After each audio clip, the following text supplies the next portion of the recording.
Le coup de pouce techno École et bricole porte aujourd'hui sur l'insertion d'un texte sur une zone d'image.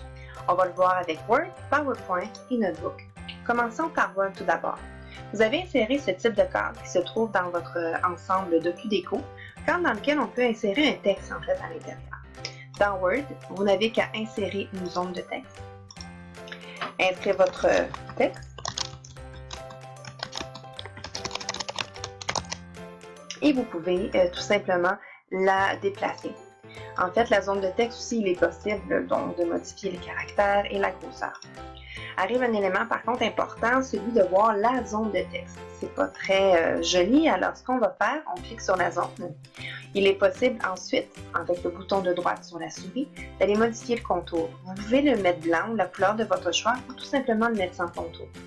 Un autre problème survient toutefois si vous voulez déplacer le cadre, la zone de texte ne suit pas. Alors, pour pouvoir grouper en fait l'élément de cadre plus la zone de texte, vous sélectionnez le cadre, maintenez la touche CTRL sur la zone de texte et le cadre, et avec votre bouton de droit clic droit sur la souris, vous allez tout simplement grouper les éléments ensemble et ainsi le modifier, et vous pouvez changer votre zone de texte aisément. Pour ce qui est de PowerPoint, l'image est aussi là. Vous devez insérer une zone de texte de la même manière que le Word. Vous allez créer la zone de texte de votre choix.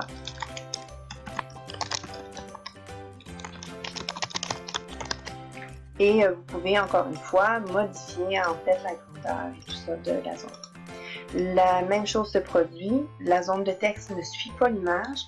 Encore une fois, vous touchez donc le cadre, la touche CTRL, vous cliquez sur les deux et à l'aide du clic droit de votre souris, allez grouper les éléments ensemble. Il vous est possible, même si c'est groupé, d'aller changer le texte. Pour ce qui est de Notebook, c'est un peu différent. En fait, il n'y a pas d'insertion de texte. En tapant directement, le texte apparaît. Alors, il vous est possible de changer la fenêtre, de la déplacer, de la redimensionner et même, évidemment, comme à l'habitude, de changer à l'aide des fonctions juste ici, là, le texte. Le problème subsiste aussi, toutefois, vous déplacez le texte, mais il ne suit pas. Dans le Notebook, vous sélectionnez encore une fois le cadre, vous sélectionnez le texte avec la touche CTRL enfoncée. Il vous est possible de cliquer sur le petit onglet juste ici ou tout simplement de faire un clic droit sur la souris et d'aller grouper les éléments ensemble. Dans Notebook, par contre, si vous voulez modifier le texte et que vous avez groupé deux objets ensemble, ça ne sera pas possible. Vous avez donc deux choix. Encore une fois, soit cliquer sur la petite flèche ou bien le clic droit de votre souris et d'aller demander dans la zone de grouper de dissocier les éléments, d'aller modifier votre texte et les réenregistrer en fait à nouveau de façon groupée pour pouvoir les déplacer. Alors, c'était un petit tutoriel pour embellir vos documents.